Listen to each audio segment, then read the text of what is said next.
നമുക്ക് ഒരു rapid fire റൗണ്ടാണ്. ഒരു ആത്മകഥ. ആത്മകഥ. കഥ. കഥ എന്ന് പറഞ്ഞു, കഥ എന്ന് പറഞ്ഞു. ആത്മകഥയാണോ കഥയാണോ? ഇപ്പൊ സ്വന്തം കഥ. ഗതയാണോ? ഗതയല്ലല്ലോ. ഓക്കെ, അങ്ങനെ ഒരു കഥ എഴുതുവാണെങ്കിൽ അതിന്റെ ടൈറ്റിൽ എന്തായിരിക്കണം? ആത്മകഥ. His title. എന്റെ. You shouldn't say anything.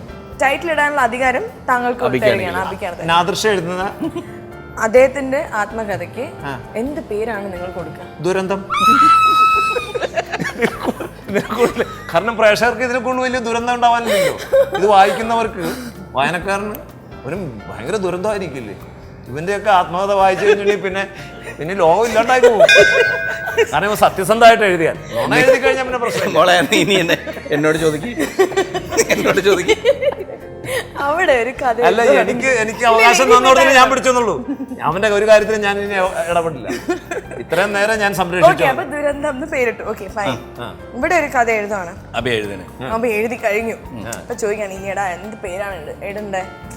എന്ത് പറയും? ഞാനൊരു പാട്ടിന്റെ വരി ഫസ്റ്റ്, അത് ഒരു ഡിഫറെന്റ് ആയിട്ടുള്ളൊരു പേര് വേണ്ടേ? 3 വരി കൂടുതൽ ഇടാൻ പറ്റില്ല. അല്ല, ഡിഫറെന്റ് ആയിട്ടുള്ള ഒരു ടൈറ്റിൽ ആയിരിക്കും. എല്ലാവരും വായിക്കണം ആ പേര് കേട്ടിട്ട്. അതെ, അപ്പൊ ഞാൻ അതിന് ഡിഫറെന്റ് ആയിട്ടുള്ള ടൈറ്റിൽ മുന്നിട്ട് കൊടുക്കും. ഞാൻ എല്ലാ കാര്യത്തിനും ഡിഫറെന്റ് ആയിട്ട് ചിന്തിക്കുന്ന ആളാണ്.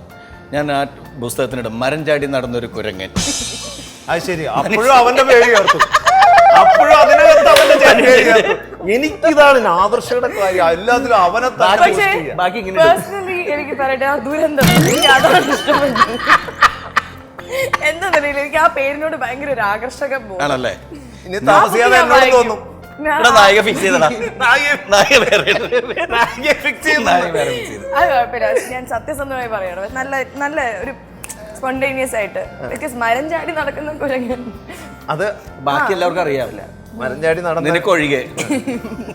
അതേത് പാട്ടാണോ? മനുഷ്യന്റെ കുപ്പായ അണിഞ്ഞു എന്നാണ് ബാക്കി. കാരണം മനസ്സിലായില്ലേ, മനുഷ്യന്റെ കുപ്പായ അണിഞ്ഞു.